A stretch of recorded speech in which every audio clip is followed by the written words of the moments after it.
All right, so I am Chip Redmond with Transworld Business Advisors, and today we're kind of doing an automotive repair segment. And today I have Carlos. Carlos is with C&G Auto Repair. Carlos, I was wondering if you could tell me about yourself and what you do. Yep. So my name is Carlos Ramirez, and we're here with C&G Automotive, and I am the general manager of Guri. I used to be a technician. Now I own the shop here. We run it, so we're family-based and oriented, and we do everything from exotic vehicles to normal everyday mom and pops vehicles to fleets. We have a pretty big shop with enough technicians to handle it all. How, without somebody kind of taking a look at it, how big is your shop? We have 12 bays. We are 6,000 square feet in the back, and then we have about 1,500 square feet up front. So we're pretty decent size. Yeah, pretty good size. Okay. All right. So kind of we'll get into my questions, and again, these aren't intense, and just so everybody knows that Carlos does not have these ahead of time. So this is a real simple one. It's kind of corny. But, you and I have talked about kind of meeting some of these inspirational guys that we've come across. So what are you thankful for? Today, I am grateful for just the ability to be able to be outside and breathe. The weather's cooled down a lot, and I was outside earlier on by the tree, and it was just being in that moment. I was really grateful that, I have legs, I can walk to the tree, I can get that breeze, and I can walk back in. So I was very grateful for that. Stay with the simple stuff, right? Yes, sir. All right. So, this again, kind of quick and simple and kind of easy. Why auto repair? What brought you into this segment? So my father brought me into this, or I should say dragged me at first. So back to the family. Yes. So I'm very big on family, and it was one of those. I was going to college and I wanted to be a marketing major in communications and all these other great stuff. But my family needed me, and I came back and helped them, and it's worked out great because I loved cars, and now I merged both marketing world and the automotive world, and it's become my dream. I didn't even know it was. So I'm so happy about it. So were you the kid that helped your dad turn wrenches and stuff when you were younger? Or is there a connection back in the earlier days? Yeah. So, I mean, my father started back in '96 with his own shop, but he's been a technician before that. And I was always there helping him with wrenches. At first, it was forced on. I had to be there. And then as time went, I just loved being around the cars. I mean, I raced for a short time period, and cars just became this infatuation for me where how does it work? How does it tinker? And then I also just wanted to be like my father, right? And so I'm the oldest. I was trying to follow in his footsteps, and his dream would be that his oldest son would one day take over. So it kind of was this burden for a while that actually became this really cool thing that I was able to accomplish his dream and at the same time create my own dream that was something that is even bigger than anything before. That's really cool. See, I'm the youngest of three, and I was the one who was told to go out and help your father because we had, older cars, and my dad was really good at, and I think I'm probably about the same. I'm not good at diagnosing things, but I'm a great part swapper. I can figure out, I'll swap every part out, and eventually if it's running right, I'm good and we're going. But my dad had a few classic cars growing up, and I think that classic car connection and going to car shows and things with him, I think that's really cool how those younger relationships can kind of transfer into what we're doing now. Yeah, that's very true. Very, very true. So here's a kind of a spin-off, but same to that. So, if life started over again for you and you kind of, started back from square one, you think you would have found yourself right back into auto repair if you sort of kind of hit the reset and rewind button? You think that's what you would have done again, or do you think you might have kind of gone off in a different direction? I think it would have dragged me in at some point. Maybe it wouldn't have been as a shop owner. Maybe I would have been working for some corporate company, but it would definitely be automotive related. Even now, I mean, I don't work on cars like I used to, but you will come in and you'll find me back there because I love working with my hands. So yeah, and if you've got your connection, I think with your dad, your family, that's a tough one. My dad was a farmer, so it's not like business brokerage was in my future. Back in the day, if anything, kind of being a farmer or doing sort of kind of I wouldn't say laborer type mentality, but dad was pushing hard work for us, and not necessarily education was always something he pushed.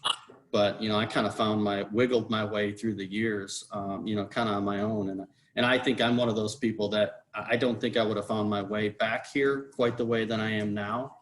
But I do know that I have that kind of entrepreneurial mindset that it would have brought me into something similar to what I'm doing now. You and I talked about it when we were face to face.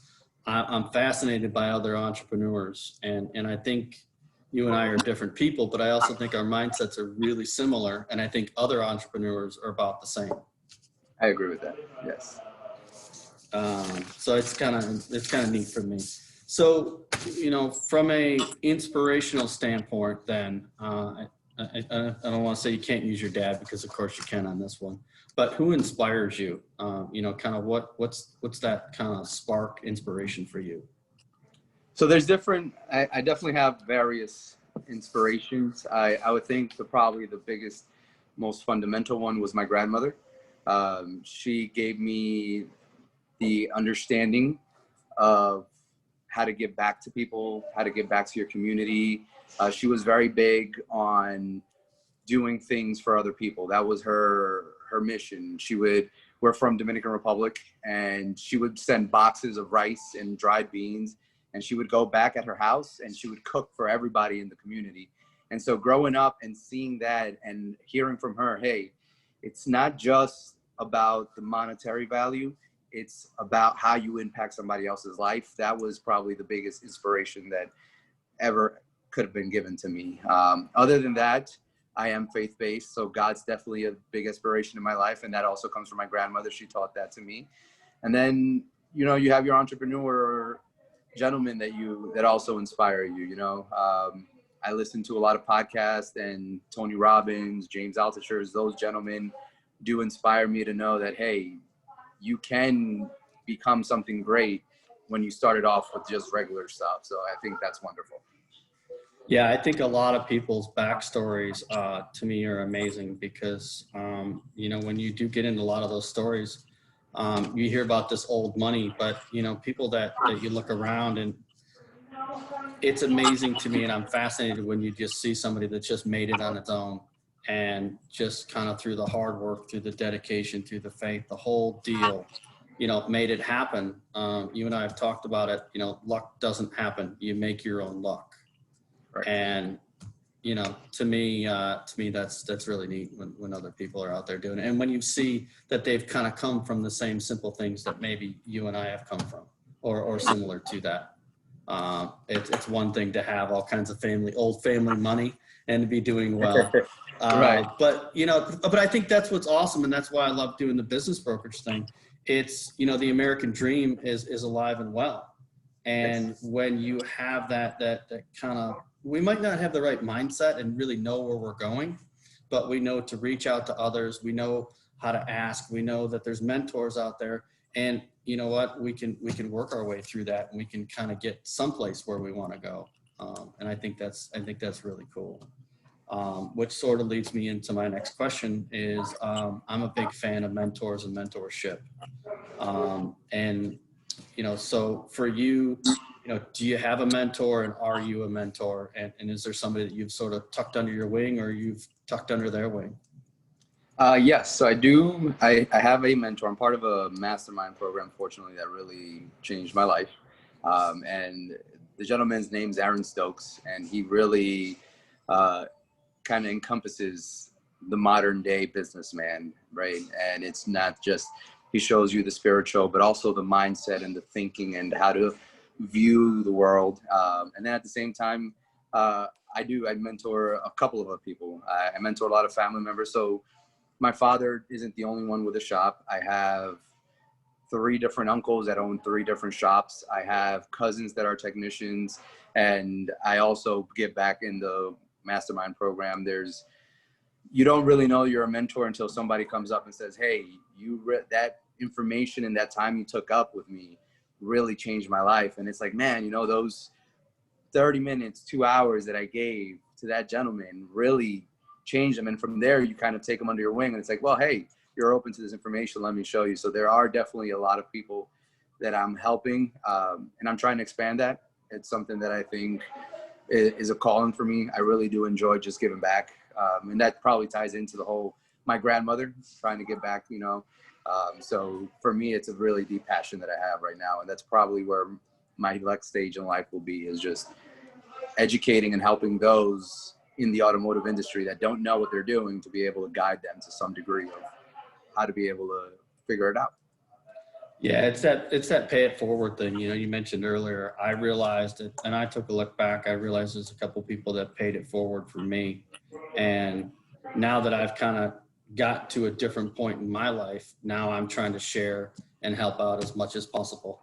Hell, I don't know if I am helping some of the people that I help. I don't think I actually have a mentor, or a mentee, so to speak, at this point.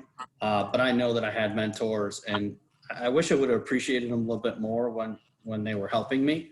But I've definitely reached out to them since then and thanked them probably, 95 times, and I probably will do it again. So Ron Engfer, thank you. So, it's one of those things that's pretty cool. When somebody believes in you and when somebody helps you, I don't want to say unconditionally, but it's pretty cool when somebody has your best interest in mind and is really looking out and really trying to guide you and point you in the right direction. So that's awesome that you're also helping other people with that. So let's switch a gear here a little bit. So sure. We're in Orlando. It's taken me a long time to call Orlando home. I'm from upstate New York, but I've been down here 25 years. So I've been pushing Orlando. I've been pushing local. So what is your favorite Orlando locals thing to do, or either place to go or thing to do, or, kind of what's that Orlando locals thing that only you or your family, it's not a touristy thing. It can be, I suppose, but what's that Orlando thing for you? Downtown Winter Garden, for sure. The bike trail, I cycle every weekend with my friends, and that is something that going through Claremont and through Lake Mineola is amazing. Is that the West Orange Trail? Yes. Yep. Okay. Yeah. And then the farmers market that they do on Saturdays, go down with my wife. We take the dog, we take the kids. They have the splash pad there for the little kids. And it's just something where everybody's a local. You're not seeing the tourists over there because it's a farmer's market. So you're buying stuff for your house. Yeah. But it is just that amazing culture and feel, that typical that you see in the movies, that American lifestyle that you want. It's like it's there, and I just love it. I wouldn't give it up for the world. It's amazing. That West Orange Trail is pretty amazing, different pieces of it and where it travels through. And yeah, that downtown Winter Garden, I think there's that train section down in there too. That's almost there's a little patch of train tracks in that area. They have a little section, yeah, and they have like a little train out there that they showcase. Yeah, yeah, it's neat. It's a neat little town. Yeah, there's a lot of kind of older Orlando that's not tourism that I think it's cool. That's a good one. I like that. So again, spin off in another direction. What is your favorite pizza restaurant? My favorite locally? Sure. It could be anywhere, but ideally, kind of Central Florida. I'm not gonna lie. I am hooked on Flipper's traditional cheese pizza. It is, I don't know, but I haven't really even tried their menu out. It's just that traditional cheese, regular pizza. They do a really good job at doing it. And you know what? I love those guys. All right. So where that kind of comes from is I used to travel a lot for a living, and I'd go to different areas. You go to Chicago, you get deep dish pizza or, hot dogs or sausage. So, and, you go to the coast and you get seafood. So to me, it's just different areas. New Orleans, that's kind of where that one comes from. I don't think Orlando has like a food, so to speak, that it's well known for. But so me and my wife have been on a quest for the best pizza in Orlando. So that's kind of where that one sort of comes from. So on that term, so pizza, I mean, pizza's pizza, but I think the best restaurant in Orlando is Little Dog Eats. They're in Gotha, and if it's barbecue, Yeah. I tell you, it is phenomenal food, and it's old Orlando, because Gotha's kind of on that borderline between Winter Garden and Windermere and Orlando area, Yeah. but the house that it's in and the history to it is just that's if I would have to say if there was any Orlando food, it'd be that location. All right. Well, we'll have to put Little Dog Eats down as a go-to and try. Yes. I love the old school stuff. I think you and I joked about it. I feel like I'm a 75-year-old man trapped in a 45-year-old body. But I love little old places like that, kind of hole in the wall, kind of neat little excursion stops. That's a cool one. I like that one. All right.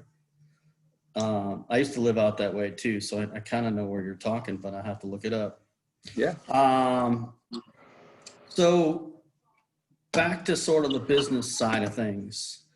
Your reviews and stuff online, by the way, are absolutely phenomenal. When I came to visit you, you and your staff was amazing. Your place is fantastic.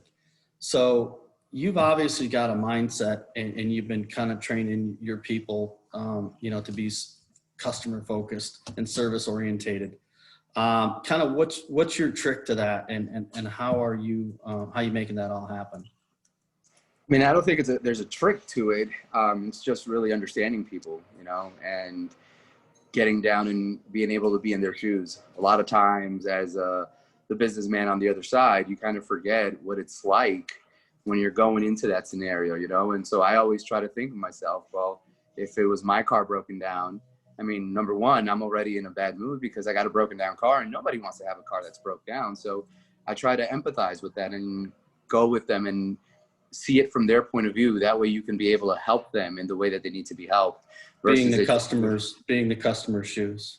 Correct. Yep.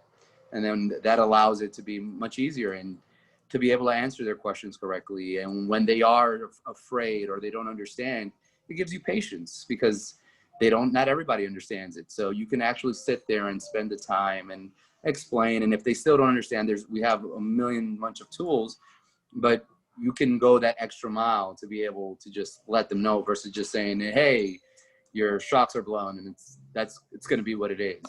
People are people.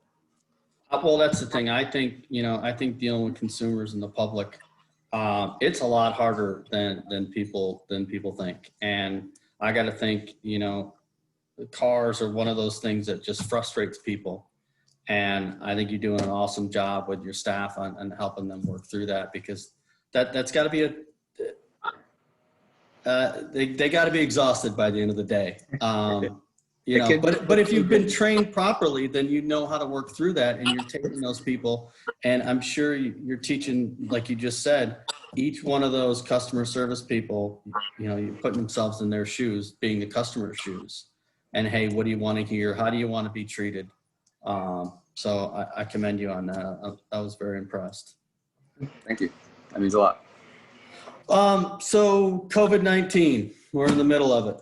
I'm fascinated with businesses that have been able to sort of shift, adjust, adapt.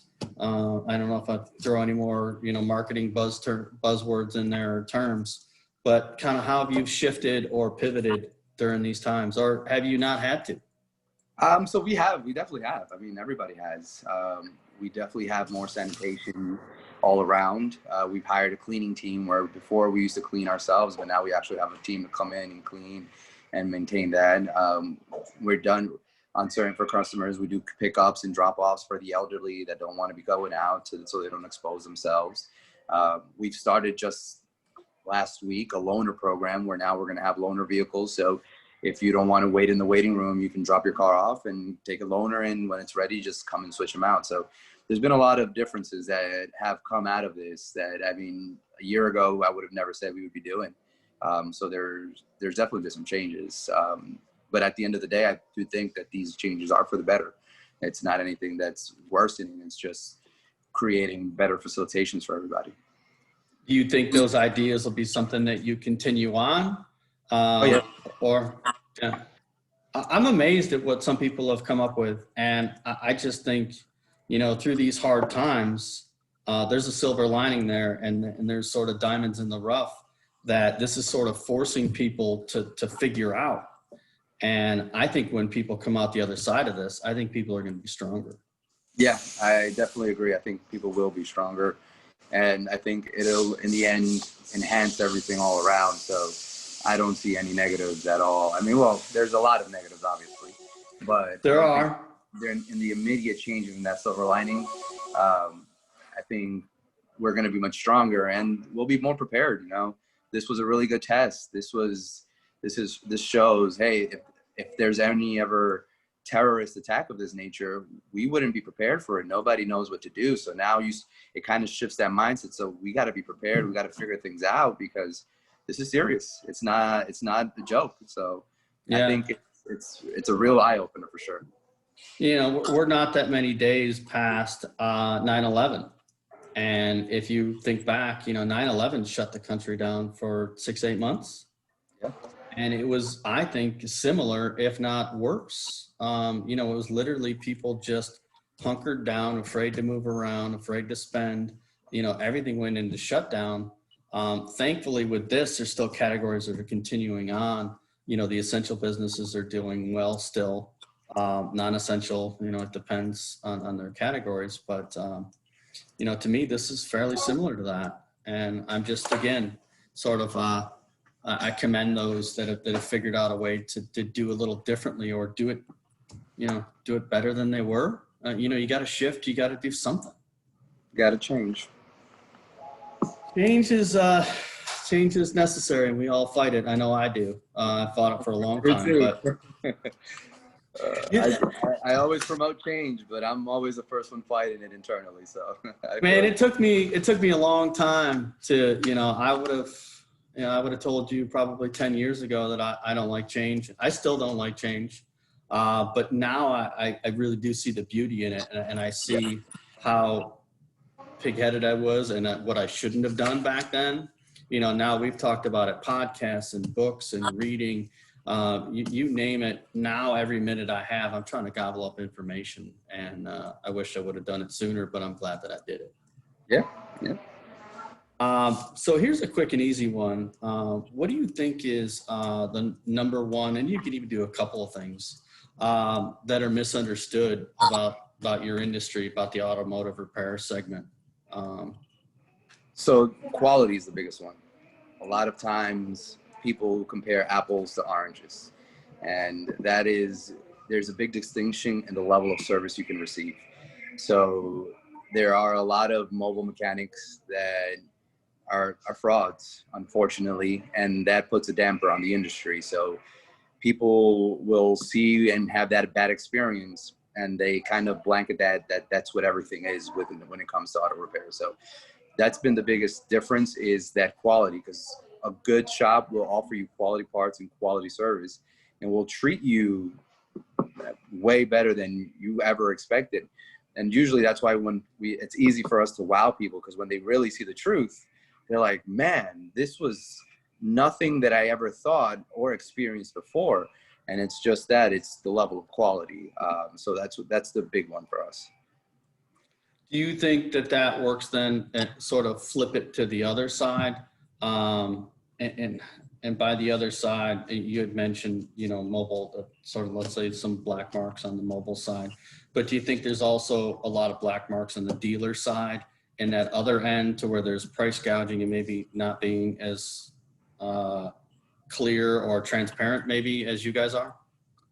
Yes. So in the dealership world, they do steer you that everything has to be done with them, and they kind of use psychology to be able to have you go back to them continuously.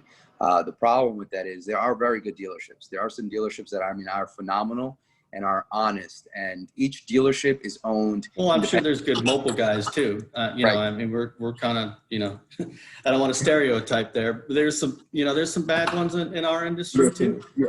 So it happens. Yes, it does. So that makes it hard as a consumer, it is very difficult to be able to decipher who is good and who is bad. And that probably is the easiest way to kind of put a denominator to that is by price. And price is subjective, because the value you can get for price on one section could be completely different what you get somewhere else. The dealership may charge you $2,000 worth of work, but the value you get for that $2,000 is minimal. It's just in and out, you're a number. You go next time and it's somebody else, you don't even know who it is. But you use that and you go somewhere to an independent facility, that value is completely different, because that independent is going to know who your family is. They're going to know if you want a vacation, and you're going to see the same individuals. So there is a big differentiator there. I love the mom and pops. You know, for me, small business is where I prefer to spend my money. There's been times when I'll go to chains, but, you know, I'll go to chains when maybe it's not an ideal situation for me. You know, maybe traveling on the road, let's say, for whether it be food or whether it be get something done. At least you know what you're getting. But I really, you know, I really try to focus on the mom and pops if I can, from my own personal spending. Yeah, I appreciate that. You know, it kind of goes back to the you know, take care of those who take care of you kind of thing. And I just, you know, that local community, that local support, I think is key. It is. And for us, I do have to say that during this COVID time, the community, the outpour from them has been more than I could have ever imagined. You know, you're always putting out good into the world, but when your customers are coming in worried and just, hey, I'm going to do an oil change or just doing a tire rotation just so to make sure to give you something. I mean, it's the act that is phenomenal. And we definitely, as a small business, we appreciate every last customer that comes in here, even if they're spending $10. It means the world to us, because it's that choice to come to us that is amazing, and we are very grateful for that. We never take that for granted. You know, I learned something not that long ago. It's that, you know, you can never thank your customers enough. You can never thank the people around you enough. And it's just amazing when you kind of put out the good vibes, so to speak, on what comes back for you. It's super cool. So let's talk about, you know, right now you and I are doing a video, we're recording it, we're using Zoom. You know, social media for me is a big outlet. And so my question to you is kind of, you know, is there a social media outlet that you enjoy the most? Is there one that works for you the best? And then there's one that you enjoy the most? Personally or business-wise? Let's do both. So business-wise, Facebook is probably the more intertwined one, because it's easier to communicate with your clients and it's easy for them to message, as well as Google, even though I don't consider that a social media too much, but it does have some social media aspects to it. Personally, I love Instagram. I think Instagram's great because you can follow a lot of really good mentors profiles, and it teaches you a lot, and you can see how they live their day to day, and kind of success leaves clues. So it allows you to be able to see what the successful people are doing that you can kind of alter and change in your life. So I love Instagram personally, but for business, I think Facebook is the best social media unit out there right now. Yeah, I would agree. You know, again, it's kind of, again, one of the reasons why I wanted to interview you, because I wanted other people to kind of know your background story the way I learned it from you the other day. I think sometimes when you break down those barriers and learn about the people behind maybe the brands or the businesses. And I think some social media, if people do it right, I think they allow themselves to show that other side. And to me, that's where, because I don't ever think, you know, somebody that you see on TV, somebody that you see that owns a business, you don't know who these people are. And you get some pieces, though, you get little glimpses. And, you know, when you realize that guy puts his pants on like you and I do, and, you know, that they've got a family too, and that, you know, they're out like we are doing birthday parties in the backyard and, you know, kind of the basics. I think that's what's kind of cool about some people, the way that they use social media for both business and personal. Yeah, I definitely agree on that. All right. So that's kind of the gist of my questions. I got a new category, and you can tell me if you want to do this or not, but I came up with kind of like shotgun questions. All right. So again, this will be my first time. Again, I'm not an interviewer, but kind of just threw down, I got maybe like 15, 20, and you want to just kind of rip down through them and see if we could just do kind of go, go, go. Sure, let's give it a shot. I don't know if I'll be good at this or not, but I'm always. Some are dumb. I just wrote them as I was watching my son play flag football. Sitting in the dad chair over on the side. So, all right. So, beer or wine? Wine. All right. If you won money in the lottery, what would be the first thing you'd spend it on? Wow, that's a really. If I won. Probably take my extended family complete to a big vacation, just all of us all together. All right. Favorite song to turn up when it's on the radio? Favorite song to turn up when it's on the radio? It can even be a category to keep it simple. Any Boys to Men, I'm in there. It's just, nice. I'm singing out loud karaoke in the car. All right. Book or podcast? Podcast, for sure. All right. If you had like an extra 10 minutes in your day just for you, what would you do? Sit outside on my porch and just enjoy the time. That's really what I do, is just peace and quiet on the porch to be able to just get away from all the chaos. All right. Car or truck? Truck. Yes. Excellent. Last gift you bought somebody? My wife, I bought her some flowers. Oh man, that's nice. Happy wife, happy life, right? That's right. Either a comedian or a thing that makes you laugh. Comedian or a thing that makes me laugh. I mean, I laugh at it. I'm very easy to make laugh, so any comedian will do. But Gabriel Iglesias I really enjoy him a lot. Yes. All right. If you could be an animal, what would it be? If I could be an animal, what would it be? Most likely a jaguar. Jaguar. And superhero power being the last one. Fly. I'd love to be able to fly around the world and just go anywhere at an instant. That's cool. Well, I appreciate you. I appreciate you giving me some time. Is there any questions that you want to maybe ask me before we're done? If not, that's okay too. No, I don't think I have anything off the top of my head. All right, but no problem. I would say some of the shotgun questions in return. What would be your superpower? Man, I got to go with the flying one too. I think that's a cool one. And then animal? Animal, you know what? I would go to an animal that could fly. So for me, it'd be like an eagle or a hawk. Obviously, top of the food chain, the better. Yes. I think we've all learned about the food chain and the fact that you don't want to be near the bottom. That's a bad sign. No. That is definitely a good lesson that we've learned over time. All right. So tell me, give me company, website, phone numbers, spell out everything for me for C&G Auto. Yep. So it's C&G Auto Center, which is the ampersand, and the webpage is C&GAutoCenter.com. You can find us on Facebook. You can find us online. We even have an Instagram account. It hasn't been updated in a while, I'm not going to lie. But there are some cool pictures there of what the shop life is like. So if you just want to see what that is all about. And then you can always just email me at info@cgautocenter.com. Carlos, I appreciate your time, and I wish you all the best. Thank you, Chris. I appreciate your time as well. It's been really interesting and great. I really enjoyed this.